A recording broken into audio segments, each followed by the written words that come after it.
Welcome to the Dan Good Show, everybody. Today I want to talk about the games of the year that I played. And I say that I played because I don't feel comfortable telling you guys what the game of the year is if it's not even been booted up on my consoles. So caveats there. A couple notable games that I haven't gotten to play this year is Final Fantasy VII Rebirth, Yakuza Like a Dragon Infinite Wealth. Another big one is Indiana Jones. There might be a couple ones lingering out there, but I think those are three big ones that I need to tell you that I haven't played before I give you the list of games that I did play. As always, be sure to like the video, hit subscribe so you know when the next video is coming. In particular, I want to shout out January's games to watch will be the day after you watch this one. So let's get into it. First, I want to start with an honorable mention, which is Destiny 2, the Final Shape expansion. The reason that I give this one an honorable mentions as opposed to listing it on the rest of the games that I played is because I haven't spent enough time in it to really feel like I can give you a proper review/impression of the game. I fully beat the campaign as well as a couple exotic missions. But if you play Destiny for any period of time, you know that you need to spend an infinite amount of hours in the game beyond the campaign expansion. I think the Pale Heart is beautiful. I think the story is phenomenal, bringing back all-time favorite characters and giving proper story send-offs to other characters, saying that without giving too many spoilers for you. If you haven't played the expansion, I think Prismatic is really cool, but it does run into an issue that I ran into with Stasis with the Beyond Light expansion years back, where it requires so much more time outside of the campaign to get the abilities to where I really want them to be, and I don't always necessarily have the time to do that. Stasis is still kind of in stasis for me. I haven't built it up exactly what I want it to be, and I think Prismatic is going to be that way as well. Okay, the first official game on the list, the games of the year that I played, 2024, is Hellblade 2.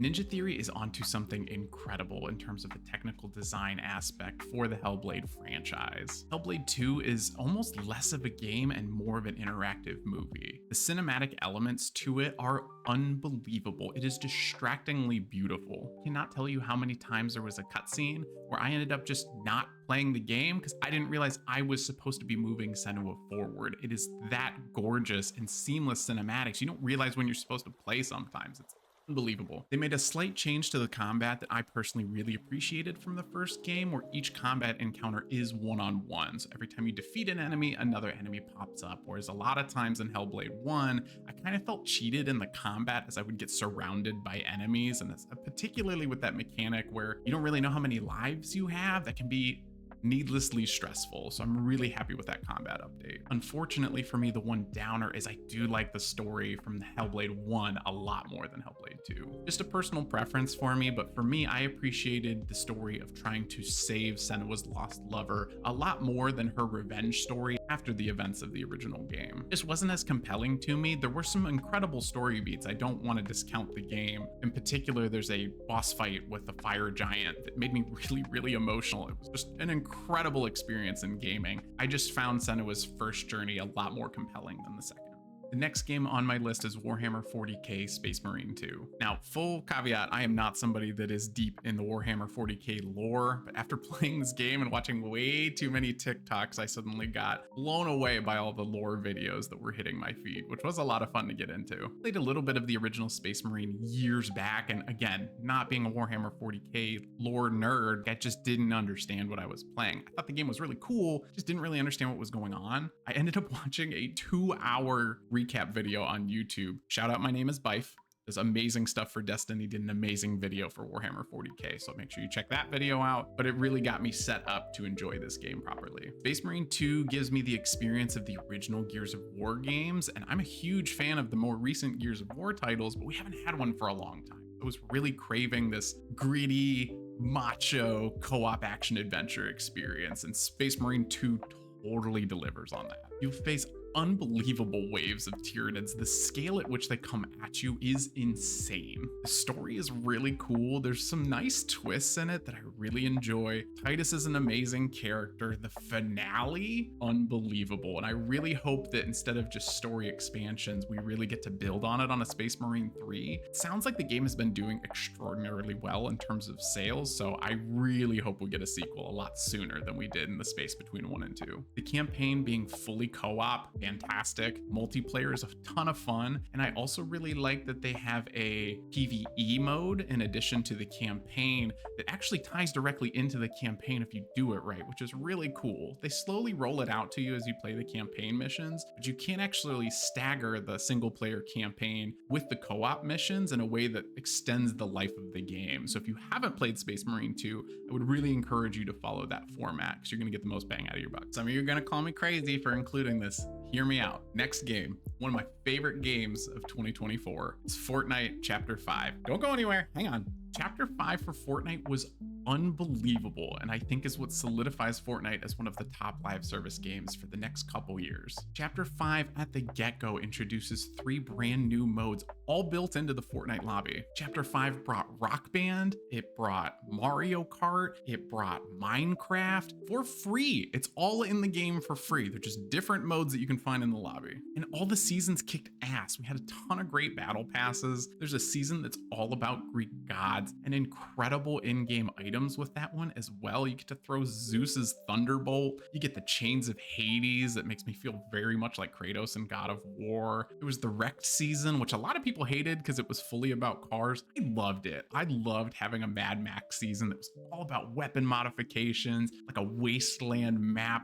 So much fun. A lot of people didn't like it. I appreciated the change. I'm also somebody that missed the first Marvel season, so we ended this chapter with a brand new Marvel season. Lots of awesome skins to add. Pilverine's my favorite. A lot of fun. We wrapped everything up with an excellent remix season that was only a month long, but it let me get Shaq in the shop. Snoop Dogg was in it, Eminem, Ice Spice, and the whole thing ends with this phenomenal concert experience with all of them, as well as announcing new Juice WRLD music. Like, Fortnite is unbelievable. If you've never played it or you think it's a kid's game, I implore you to give it a fair shot. My last 2 titles, favorites for the year, are actually PlayStation titles. I'm primarily an Xbox console player, but I have the PlayStation and the Switch, so I make sure that I never miss an exclusive. So a little surprised that PlayStation ones are the top for the year, but I'm really happy for the mix-up. Okay, number 2, Stellar Blade. Stellar Blade was one that I ended up coming back to a couple times over the course of the year. I would play it for 5 to 10 hours.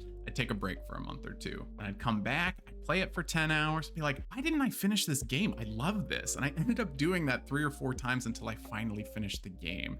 Something about it has a slow burn in the beginning, but the longer that you invest in the game, the more interesting the world becomes, the more interesting the story becomes, the more fantastic the combat feels. Later into the skill trees, you start getting these unbelievable counters and dodge mechanics where you can combine things. A dodge turns into a teleporting counter attack. All the super abilities start to build on each other. It gets really cool. I think what slows the game down, unfortunately, and I hope they correct this in a Stellar Blade 2, is a couple of the biomes feel really samey. In particular, the most egregious thing to me is that the Wasteland and the Great Desert are essentially the same biome, and I think taking one of those out would have chopped the game just enough where it's easily digestible. It took me almost 40 hours to do everything that I wanted to do in the game, and I think for an action-adventure game like this, it's just a smidge too long. I think if you combined the Wasteland and the Great Desert, you would have probably saved 10 hours on the game and would have made it feel less like a slog. But I do genuinely mean this. The final biome really gives you a lot of lore if you want to find it, which I love finding environmental storytelling. The final area in this game is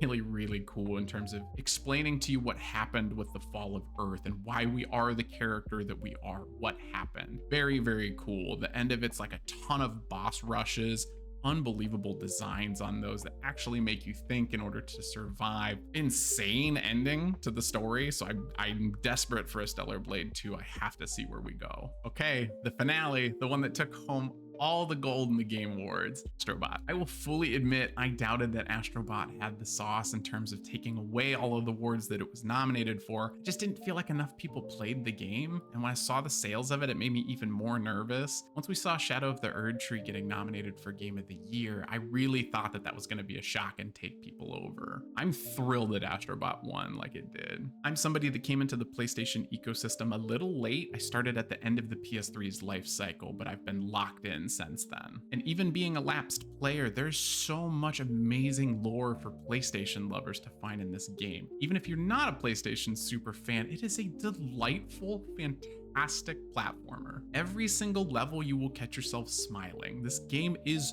joy just on your screen at all times. It is just a joy to play. There's 300 plus robots to collect. Many of them, like I said, are from your favorite PlayStation games. And even if you don't recognize all the games, they're so cute. You get tons of different abilities to navigate all of the different worlds with. Boss fights are a little easy, but again, this is just as much for kids as it is for adults. It's for everybody. And if anything, with it taking away so many awards at the Game Awards, I really hope that the sales improve for this game. Astrobot needs to be PlayStation's mascot, or at least one of PlayStation's mascots. We need more titles from this team. So that's my top 5 plus an honorable mention games of the year that I played. Let me know which games are in your top 5 this year. And again, remember, some of your favorite games I probably haven't played. I would love to include them, and I think they probably would have cracked the list. There's only so much time as both a content creator and a gamer to include everything in there. But let me know in the comments what your favorite games were this year, and stay tuned tomorrow for January's games to watch.